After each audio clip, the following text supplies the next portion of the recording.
So this is the last session for the day.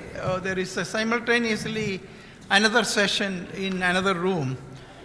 So we will start because we don't want to delay it further. Our banquet is starting around 6:30, so we want to finish it by 5:30 if possible. Right now it is, I think it is 5 o'clock, right? No, 5:40, I think.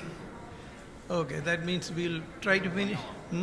We'll 1 hour. We'll try to see whether we can do it in about 50 minutes. All right, good afternoon, everyone. I am Thomas Abraham, Chairman of the Global Organization of People of Indian Origin, and also I am Chair of the Board Development Committee of AIUC. Asian Americans are the fastest growing community in America. It is also the highest income earning group in America. The last 2 decades have shown Asian Americans successfully campaigning for political offices, as well as being appointed to the federal, state, and city level administrations. But when we go back to our experience of the last 5 decades, we mainly, as the post-1965 immigrants groups, we can see that we almost started with nothing in the political arena in the 1970s and 80s, leaving aside the successful election of Congressman Dilip Singh Song from California in the early 1950s.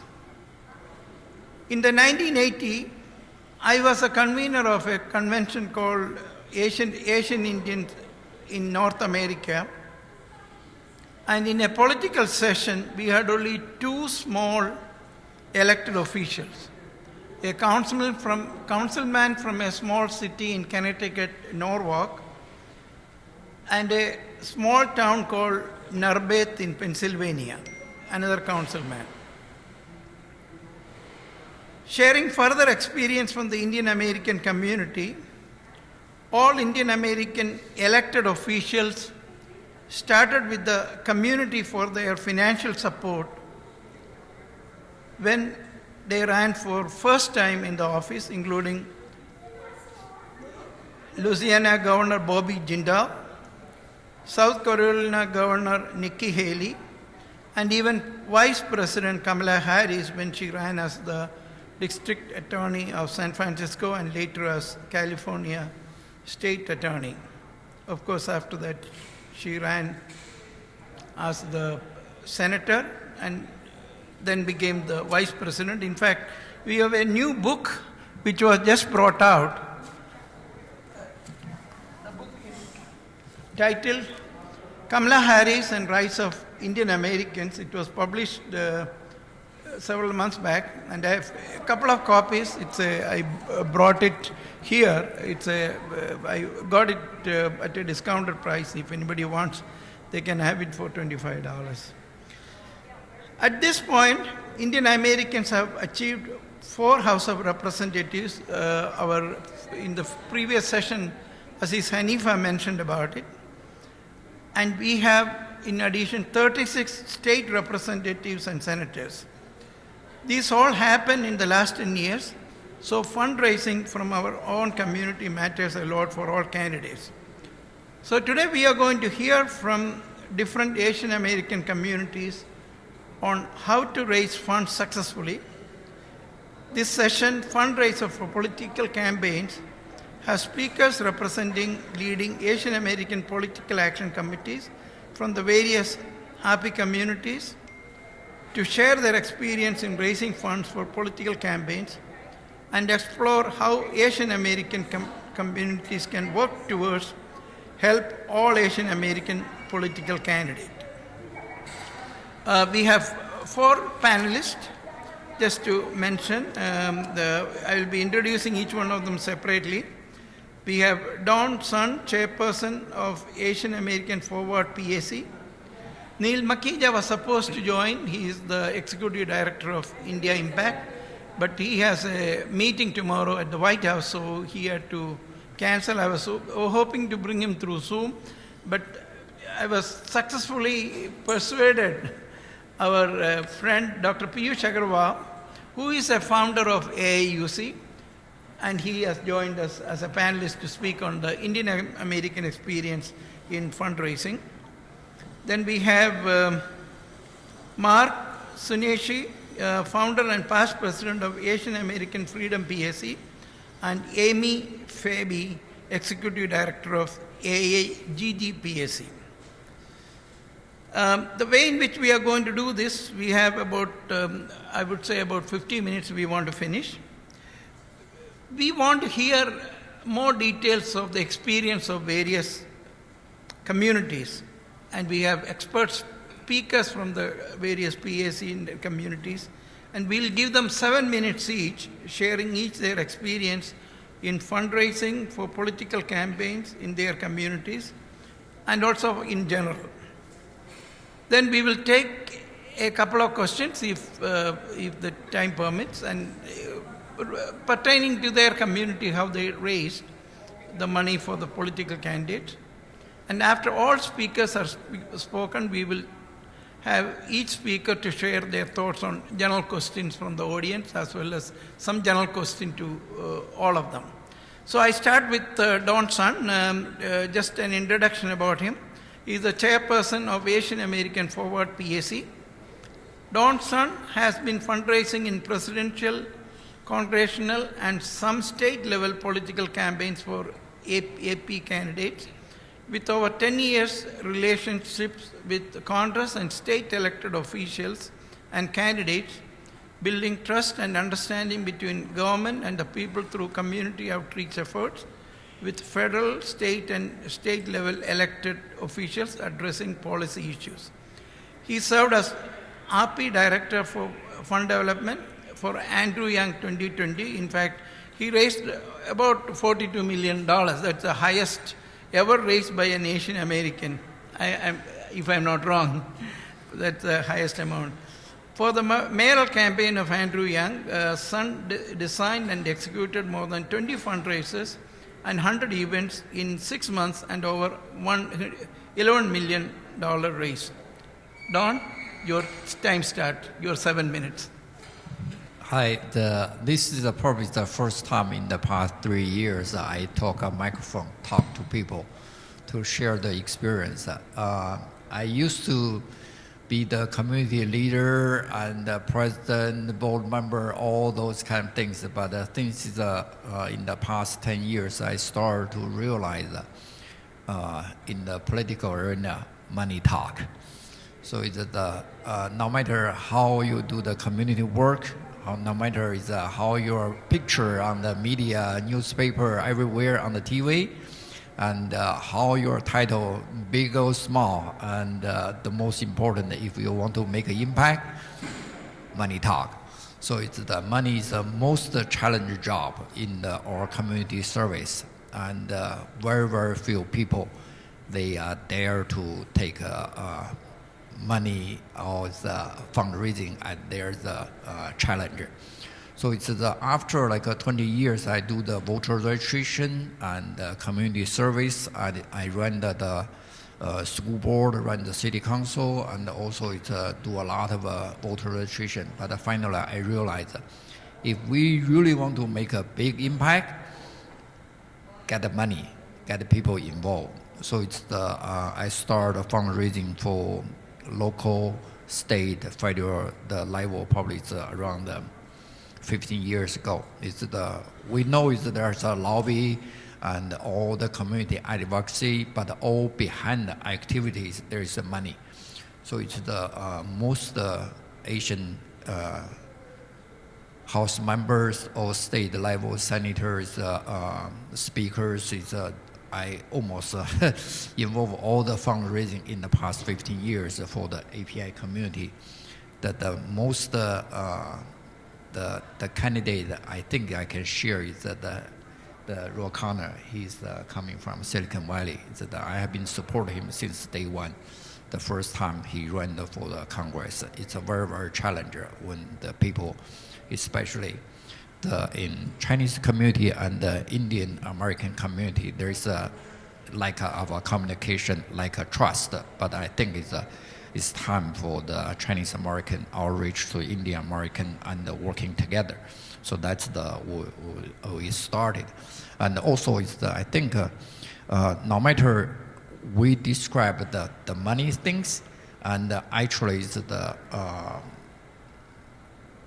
when you do the policy and you have access to every single policy maker, that's the power. Is when you do the fundraising, is the most time when you do the kind of community issues. If you have access, or you have been supported candidate, not after election, okay, before they are candidate, you support them and build trust from very beginning. That's the very, very fundamental things. Is most time is people say, hey, Don, you have been support Andrew Yang to run the president, but when I joined the Andrew Yang's campaign team, we only have 5 people.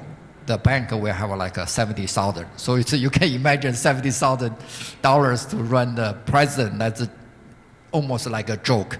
So it's the only thing is I think when I joined his presidential election, the only condition I said, okay, I cannot support you to run all the way to the president, and you don't have too much chance to win it, but your face represent Asian, and also it's meaningful to our next generation. So it's whatever you want to do, I just support it. You have a full staff.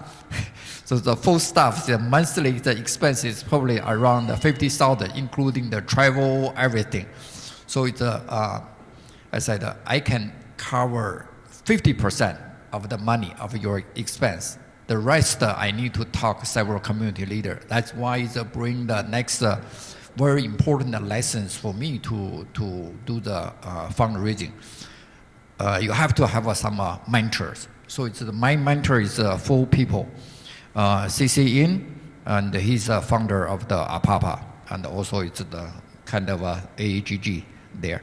And also Shen Kong, and then it's Sandy Chow. Sandy Chow is a sponsor for this event. And another guy is called Ken Fang. These are 4 people, and I told them, I'm going to raise 50%. 4 of you each raise 25%. So it's I can have some relief to keep this campaign going. So all of them agree with me, says, okay, 2,500 is nothing, right? So if I raise 10,000, they each just raise 2,500. So that's the starting point. But actually, it's the overall the Andrew Yang's campaign fundraising is it's very, very challenging at the beginning. I call almost 500 people in my community in the Silicon Valley. I still can remember the people laughing at me, say, Don, you are in Silicon Valley almost like 25 years, and we know you're a good person, but if you want us to give you like $50 to support this guy to run president, we don't give them the money. So they spend $200 to steakhouse to have the steak, but they don't want to support our community to run the presidency. But I just insist, say, if you come in and pay $25, and I'm going to find some other people to sponsor you, that's the starting point. And also, I feel very fortunate is Andrew Yang and also it's Roy Connor. They are both extremely intelligent and with a high the integrity in person. That's why it's when I talk to each candidate, the most important, I make sure every candidate I support, they have a political career or vision over 10 years, 20 years. So it's not just the opportunity, it's they just have a long vision, they care the community. You know, it's a politician, and most time we can quickly identify the fakeness, because it's sometimes they are not very sincere, not authentic, and not really have a compassion to the community. There's some is a personal ego there, or political ambition. I don't say bad word about political ambition. It's good. When you fulfill your political ambition, you have to do something for the community. Yeah. So that's the ways that we try to support a candidate. In the past I think it's probably it's 15 years. I have been involved with more than 100 candidates that run the campaign, but all involved in the fundraising. The things that people say, hey, Don, why you can raise money so much? I think it's you have to believe this is a good candidate, and also I do enjoy working with the donors, because every single donor, if they chip in money, they belong to me and they belong to this society. They overcome their personal interest already. So if you have a friendship with all these donors, your vision, the level of thinking is all beyond the meal on the table. That's why I enjoy the fundraising. It's 2022, 2024, 2028. That's my pipeline in the future. Is all have a candidate waiting there. That's that's why I'm so passionate to do it. Thank you. Thank you, Don. Pertaining to Don's experience, we'll take one or two questions. I have a question to you. In Andrew Yang's fundraiser, did you raise most of the money from AP community or API community or from others too? Okay, the number one, I don't want to take a credit for the 41 million dollars. That's all belong to the Andrew Yang. Okay, it's at the very beginning. We start from like a 50,000, 100,000. That level is I start to involve. But at that moment, the API community probably have a 5 to 10% at the beginning. So it's mostly his alumni in the law school and former business colleague to support him. But after I involve, I probably can say it's like maybe raise to 20%. Those kind of a level of from API community, because every time I travel with Andrew, we do the rally at the daytime, and the evening time we do the fundraising. That's the way we travel around the country. Everywhere it's must have 2 or 3 events. One is a rally, one is a fundraising. Thank you. If not, we'll go to next speaker. Is going to be Amy Faby. She is the executive director of AAGG Political Action Committee.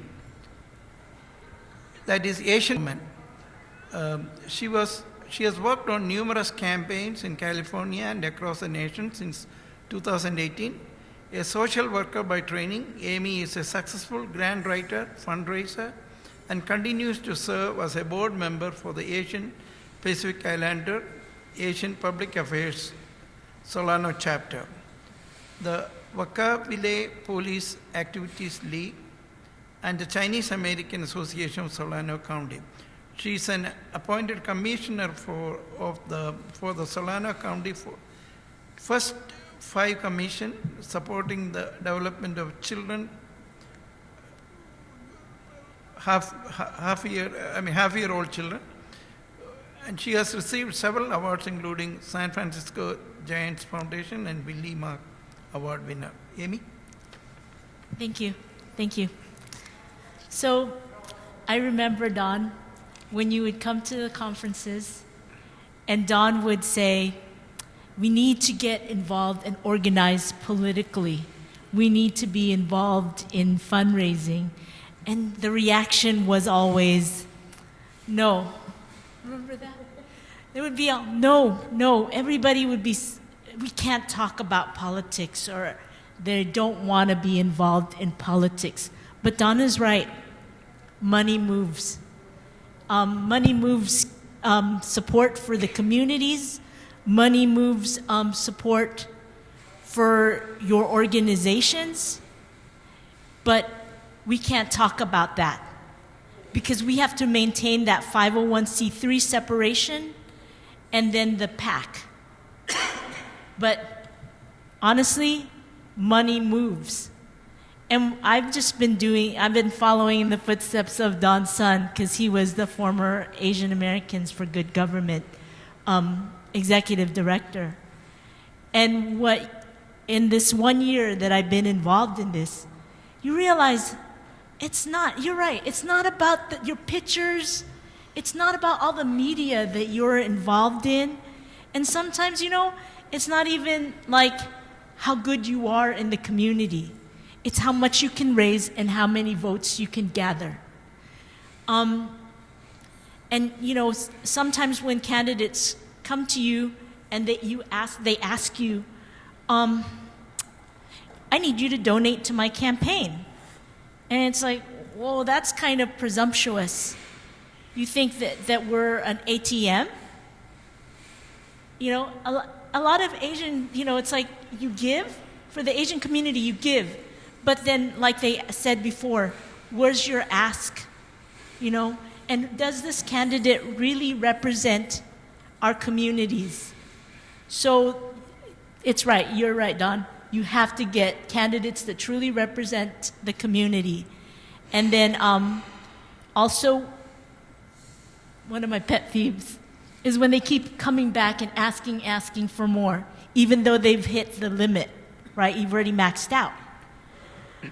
So what's important for a candidate, what's a viable candidate, is a candidate that already has their base, their support, and it becomes easier to raise money for that candidate, to hold a fundraiser and have them be able to get their people, to mobilize their people to come and give. Because in the Asian community, opening up your wallets for a political candidate, it's like pulling teeth just to get them to contribute even $50 or $25, just to, that's one of the challenges. You have to have, that candidate has to have that relationship and that standing in the community in order for political fundraising to be successful. So in AAGG,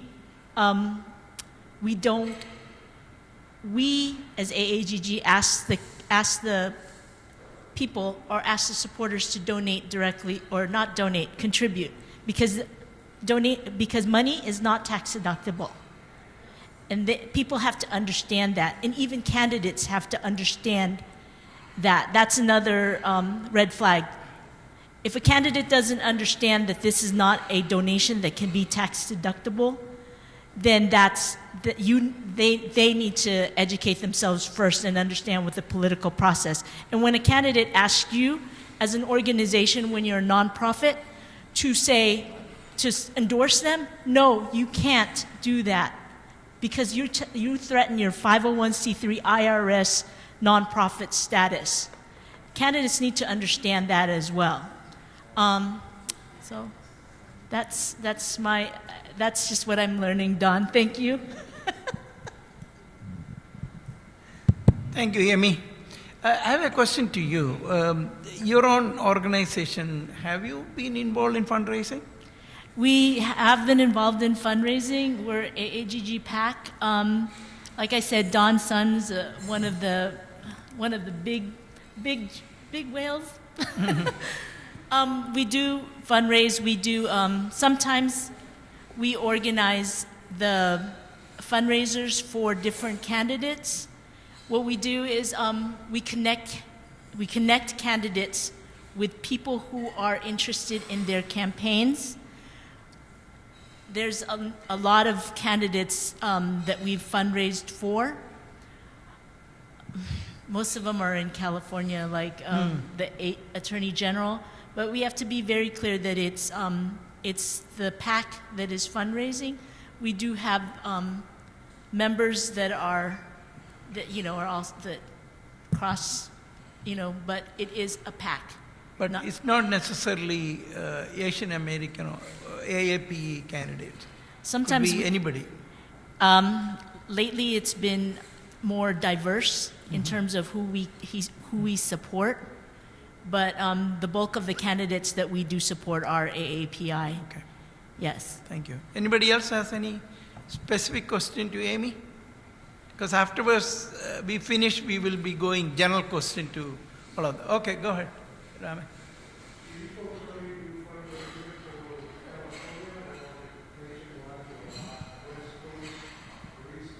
So we have been branching out. Like we have worked on some campaigns like Boston Mayor Michelle Wu, Ron Kim from New York, Mayor of Sarasota Springs. It's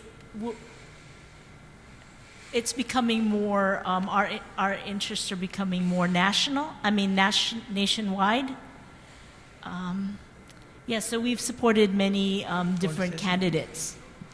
Go ahead, Don wanted to make a comment. I just want to explain a little bit in technical detail. It's a PAC is a political action committee. It's designated just like a company. Anyone, if you want to organize a PAC, it's easy to register to the Federal Election Committee, just to register. But you have to obey the law and the compliance to make sure it's every quarter, every month, or maybe even every 30 days, you have to fill in the report to the Federal Election Committee to make sure it's every donor's title, the position, where the money coming from, and how you spend money. That's the tricks about that. In terms of the federal PAC or the state PAC, it's AGG is a federal PAC. Amy is mentioned. I used to run the AGG in maybe from 2016 to 19. It's after I joined Andrew, so I stopped there. So, but overall, it's at least for my understanding, is most Asian candidates around the country. At least I personally is almost involved almost every. Not everyone, but most of them, if they run the federal, the level of the House.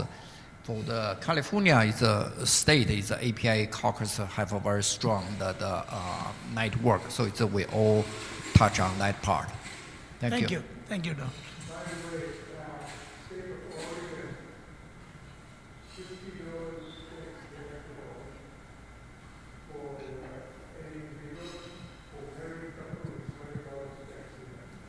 Yeah, that's the another issue, because the PAC is very complicated. Some people is say, oh, I fill in the paper, I can do it. But the PAC, why they have a federal PAC and the state PAC? Because 50 states, they have a 50 state tax code on the fundraising. Some they give us some tax credit, some they don't. Some even give some cash. So it's very, very complicated. If you omit any single legal requirement, the PAC are going to get a penalty. And then it's whoever is the treasurer of the PAC, they're going to put into the jail. That's we know the Trump, the PAC now has got a big trouble now already, because they have a lot of legal issues. That's at the one side, is I want to support a candidate. On the other side, be very, very cautious about the PAC. Most time is either Chinese or Asian. We deal with the cash a lot. So don't even take any single dollar cash, because the FBI, they always give you a cash and just entrap you. So that's another thing is we do have some politicians, they got into the jail because they take a cash contribution. So that's the one side is that's why most time I don't want to take a picture, I don't want to talk, or I don't want to publicity, because the fundraising is behind the wheel. You try to make things happen to support candidate, but you don't want to give a candidate any trouble. That's why this event is okay, I can talk, but most times I never go to public to talk. Thank you, Don. We'll go forward with the next two speakers. It's a great pleasure for me to present you Dr. Piyush Agarwal, as I mentioned earlier. He has been a founder of AAUC, and he is a veteran community leader from the Indian American community over 50 years. And he was served as the president of the Association of Indians in America, which is the first national organization starting in 1960s.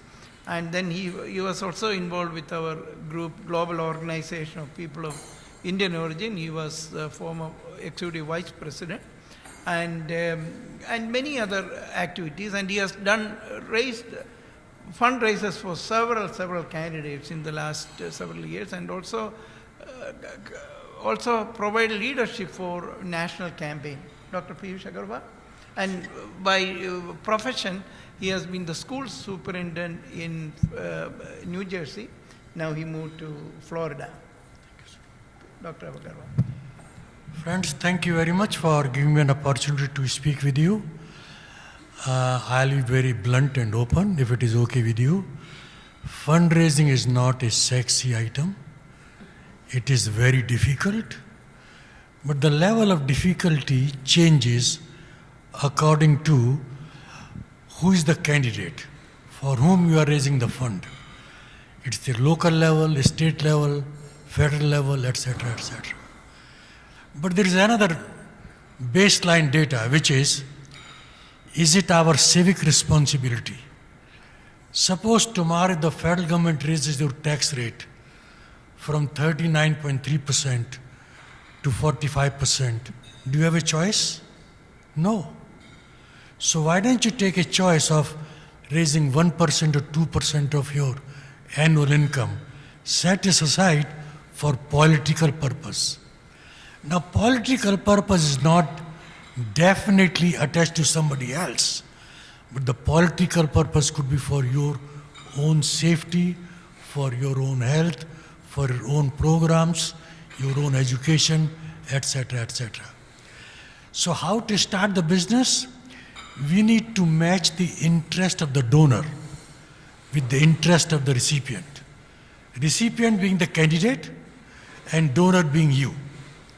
So unless these two items match, the fundraising will become almost impossible. Then it depends upon what is the candidate's agenda. If the candidate's agenda matches your agenda, if not, you may like to finagle a bit, but you cannot do too much. But even when that happens, the candidate wants and became an elected official. He may start thinking, or she may start thinking, yeah, there was a only minor contribution for this community. Why should I do everything for them? They change their mind. And then the community feels betrayed. If you are a fundraiser, you are being sandwiched between the two. The people who complain to you as if they gave the money to you, not to the candidate. They will complain against you, and next time you will be a failed fundraising person. So friends, these are some of the ideas you need to keep in mind before you start any fundraising. Now, there are other ways to do it. As I said, the interest of the two parties is very important. But then there is a new phenomenon which is coming up more popular about the PAC, Political Action Committees, which in sense, you can collect the money first. I did not say fundraising. You can collect the money first in anticipation for your welfare and finding a candidate who will listen to you. So it's a little bit more proactive. In this particular case, I hate to use the word, but you are buying a candidate to make him successful with your support. So at least there is an IOU already attached to that beforehand. But then at the same time, it does not work all the time. So there are ways you can think about it, and we'll talk about later on to the second person. Now I'll go to Mr. Mark Suneshi, founder and past president of the Asian American Freedom PAC. This group assists Asian American candidates running for office. He has been instrumental in running numerous winning campaigns in local and statewide races in California. He was founder and organizer of the largest Day of Unity and Peace held in June 2015 at the Los Angeles Staples Center called Unify-La. He founded the largest Asian conservative Facebook group page, which is called Asian American Republican, with over 3,000 members nationally. He is a former Torrance City Commissioner and remains active in California statewide races. He also founded a non-profit South Bay Youth Basketball which is the largest Asian youth basketball program in California with over 2,400 children. He is currently a business owner in the Los Angeles area. Mark? Thank you. Good afternoon. You know, one of the things that was brought up earlier was how Asians are one of the fastest growing groups in America. And I think we've made some progress, but we still have a long way to go. And if I may, I'd like to identify 3 areas that I see we have a lot more work ahead of us. Was brought up earlier about some of the candidates. It's really important, and I think we've done a really poor job at identifying AAPI candidates to run for elective office, because Asians aren't typically thinking of political office as career options. We have a lot of young, bright kids in college who never think about politics. But yet, if you look at the turnouts, you're starting to see a separation. And what I mean by separation is, in California, for example, there's a certain percentage of voters that I think that are, 16% of the voters are Asian, but we have a drop-off on voters who actually turn out to vote.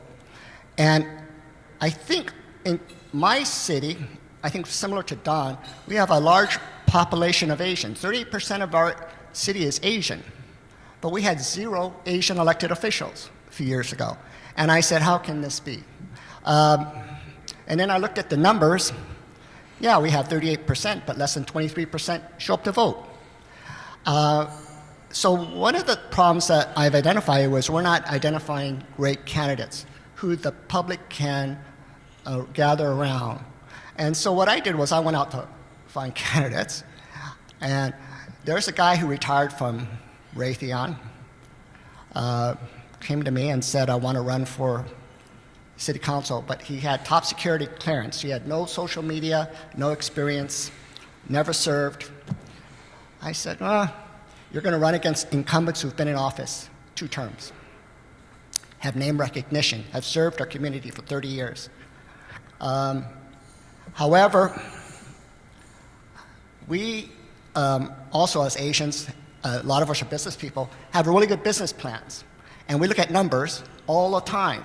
And I looked at the data, I looked at the numbers, and I looked at the registered voters, I looked at the demographics on the breakdown, I looked at ethnicity, household incomes, I looked at high propensity voters in the last 2 election cycles. And then I figured out how much it would cost for me to hit those households, 2 or 3 times, how much signage I would need, and then we backed out a plan, and I said, this is the amount of money you need to raise. And this guy looked at me and said, I don't know if I can raise that kind of money. And I said, well, if we're going to win, no name recognition, this is what we need. This is the number we need. So what we did was we went out to the Asian community, and we said, you know what? We're putting together this event, and I had a big picture of our candidate, and all the opposition is all American, and the only Asian face. And we said, we'd like you to attend. Now, I remember we charged $50 a head. It was a rainy day in April. Capacity of the room was 205. Our mayor came, and some city council people came, and some newspaper people came. And they saw a line out into the parking lot in the rain. And we exceeded capacity. We had 211 in that venue. And mayor, city council people came up and said, how did you get so many people to come out? And I said, you know what? For the first time, this city has a candidate that they feel that they can support. We had a great percentage of our community who's been disenfranchised because we've not had a candidate that looks like us, that represent our interest. And here we have George Chen, who's not a politician, but who lived in the community, raised his family in this community, and make a long story short, George won easily, beat the incumbents. They changed the rules after he got elected, like a lot of cities in California, and they went to districts, which they thought, well, for people who are in politics, the best way for Asian candidates to get in is to run at the local level first, and then get yourself up, get your experience, your base, and then run for assembly or congressional races. So I have George winning at the city council, and then they changed the rules, made him run again in 12 months, which is a 2-year term, and we raised all this money, and I can't help but think there were 5 other seats, they could have picked the other 5, but no, they picked on George, the only Asian candidate in. So we had to defend his seat twice in 2 years. So I said, okay, they're going to change the rules, went to district. They think it's going to hurt us, but actually then I went down from 95,000 registered voters down to 15, because we split it into 6 districts. So then I only had to win 4,000 votes. So then I dropped my what I needed, my ask, down to 66,000. And I said, we're going to get 66, and we're going to beat them again. We got the money, beat them again. Then I said, George, this is getting too easy. We're going to run for mayor. First Asian mayor in our city's history. And not only that, since we have 38% Asian and there's a vacancy because you're leaving, we're going to put another Asian on. So we put another guy who didn't run, same like George, no experience. Businessman, Japanese guy, my college friend. I said, hey, move into the district. Here's the money we need. And we're going to go after high-propensity voters. We're going to after Asian voters. We're going to get Asian voters to turn out. And this is the problem we're having, and why Asians can't win, is Asians don't ask for money, and Asians don't encourage Asians to get out and vote. And if we can correct those 2 problems, we're going to start to see from the bottom up a lot of candidates winning on city council levels, mayor's races, then assembly, then congressional. And this is the way APIs make inroads into politics and get political power, is you have to start and build a base. So George got in, John moved into this district, won, he wasn't in the district, they called him a carpetbagger. They called him all these names. They said, John, I don't care what they call you, just call you a winner at the end. He won by 20 double digits over the competition, including the mayor's, former mayor's choice. And they all called me up and they said, we need your candidate to drop out. And I said, no. Our city is 38% Asian.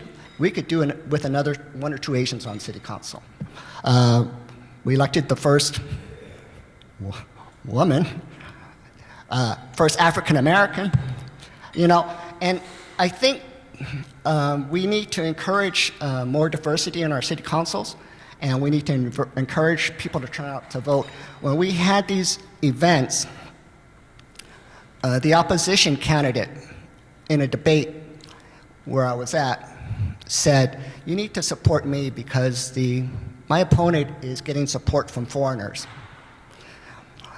And as a person who put the fundraiser together, you have to know who's donating. You have to know their name, address. And I said, that's a racist, offensive statement. Just because the supporters have foreign names or non-American names doesn't mean they're foreigners. And this is the attitude we're running in a lot of races, where you're running into this mentality that just because you're Asian or your donor has an Asian name, that you're supported by outside money. And I said, no, that's against the rules, against the law. You can't do that. So we still have to face those issues on a local level, but I really encourage you to go back to your respective cities, look at your demographics, encourage people to run, and then support your candidates, because that's the only way we're going to really affect change in California or nationwide. We were one of the earlier supporters, too, of Michelle Park Steele, first Korean Congresswoman, along with Young Kim. So. Thank you.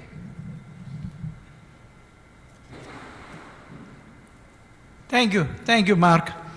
We'll take a couple of questions to Mark, but I have a question to you, Mark.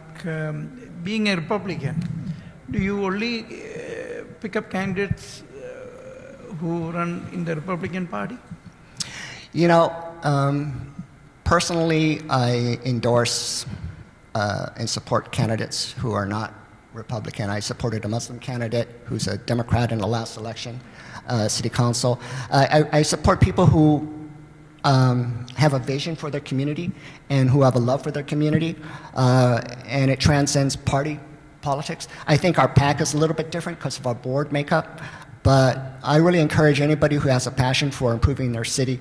Assam Ashik, who ran against a Republican friend of mine, but I endorsed him over the Republican because Assam and I are on commissions together. We served the city for many years. I know he has a love for the city, and he'd be a great elected official. So I do think you have to look at each race individually. Look at the candidate. Look at what they represent. Look at their heart, where their heart is. And then I think we place too much emphasis on party politics. When I did Unify LA, my whole thing was to unify African Americans, Hispanics, Asians, Day of Peace at the Staples Center. I didn't care what your political affiliation was. And I think that's why it was a success. Anybody else want a specific question to Mark? Otherwise, I'm going to take some general question to all the speakers. And I have only one question to all of you. I want you to give your suggestions, comments. It is to make a larger impact for AAPE community in the political arena. What would be your suggestions on how we can work together to promote AAPI candidates and raise funds for them? See, we have seen Indian American going our own way. We have seen other communities also trying to raise money, obviously because they have the connection to the community. But we wanted to bring a broader Asian Pacific American platform.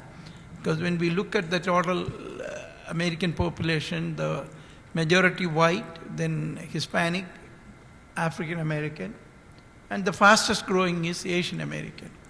So to make a broader and wider and bigger impact, how do we go forward to pool our resources from the Asian community for all the candidates from the RP community? I wanted to hear from each one of you. May I go first? Yeah, go ahead, please. Friends, the problem is this. We have too much ego among ourselves, and it's a universal phenomena, but it's very common among the Asian community, especially the Indians. The bottom line is this: first deserve, then desire. Most of us are qualified by the degrees and everything else. Everyone wants to be a president, a senator, US senator. Nobody wants to start at the bottom because they think it's too low for their status. The best thing is for us to find a good candidate. We need to nurture the candidates. We need to prepare them. It takes little time. So the choosing the candidate and preparing them for the fight to get elected. That's the most important part, in my opinion. Thank you very much. Thank you, Dr. Aagd. I think starting this kind of network, this communication, knowing that these different organizations exist, is important. And I think that's a good starting point. Being here today, learning about what everybody is doing, it's like, hey, we can support some of the same candidates, rather than reinventing. Don? Yeah, my experience in the past 3 years built a strong and the confidence for the raising money from now on, because in the past 3 years we have an Asian candidate to run for the president, especially in Chinese community. So it's, the people start to used to contribute political contribution, and also we have a vice president that is the Indian American. These two distinguished model is going to give Asian community very, very strong incentive to continue to contribute, to support our community, to give back to the candidate, because we see the hope. We see there's no limit for the Asian community in this country to lead, to be the leader, to lead the country. And I think it's for us, each of us, so we need to learn from a Jewish community. I have been working with Jewish community over 10 years. They never go to street to protest any injustice situation, but they got everything they want. So that's every Jewish community, they have a habit to just like Neil said, they put 5% of their income. No matter your income is $100, $1,000, $10,000. Similar things, I hope Asian community can have some kind of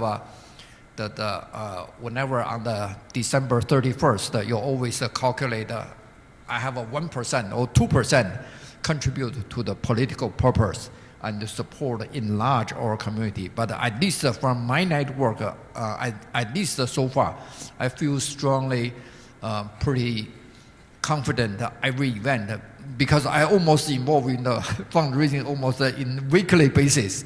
So it's, there's a donor base, stay there, and as long as we present a good candidate, there's more or less I can raise some money. And also the other things is at the fundraiser us, we have to be the, I don't say it's a role model, but we have to serve the community deeply. So it's in my community in the Silicon Valley, I personally know I call everybody, if they need any help, I always do help. I never ask for return. I don't have any title, but if I can help people, I do help. I'm on the planning commissioner for 8 years, 2 years at the chair, and all the building construction communities, the staff and the people fighting to each other, I always try to build a consensus. If you can build a consensus in the community with the different developer, neighbors, the city staff, and then you can build your reputation. And when you ask for money, the people give you money. That's my feeling and the experience. And also, I love the fundraising because this is for the community, not for myself, but for the community, and build long-term the prosperity for the community and also for our next generation. So it's if people say no, just ignore them. Go to next. That's it. Thank you. Thank you, Don. That's a great service you do. Mark? I was in Westminster, California, which has a very large Vietnamese population. And I was talking to the mayor, who's Vietnamese immigrant, fled his country. And we had a nice panel discussion about why they came to America. And in that room, they just said, America represents freedom to them. And they love this country for the opportunities it's given them. And they can't understand why Asians who are here don't have that same love for America that they have, because they feel that we're apathetic and that we are enjoying our success and we're not in a position, or we don't care to give back as much or sacrifice as much. And for people who've come to this country and sacrificed everything to be here, I could see their point. You know, we are very successful for a large degree who've been here.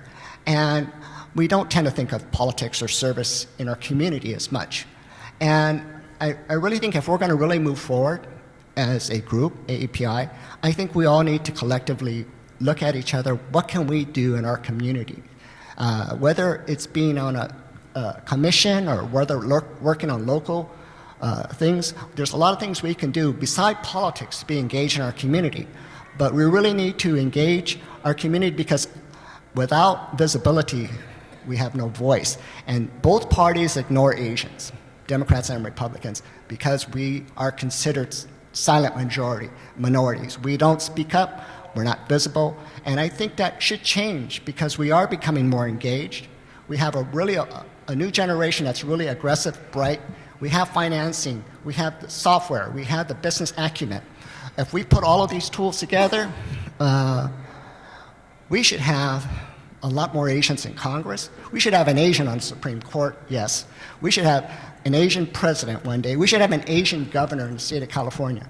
We have Hispanic, African American leaders all over. It's time for Asians to be represented in all avenues and aspects of political life. And I really encourage and hope that we all collectively work together, because that should be our common goal. Thank you, Mark. Before we open up to the floor, I have a personal question to Don. And it is like, you supported Ro Khanna, and he was first running against Mike Honda, who had a lot of Indian community support in the beginning.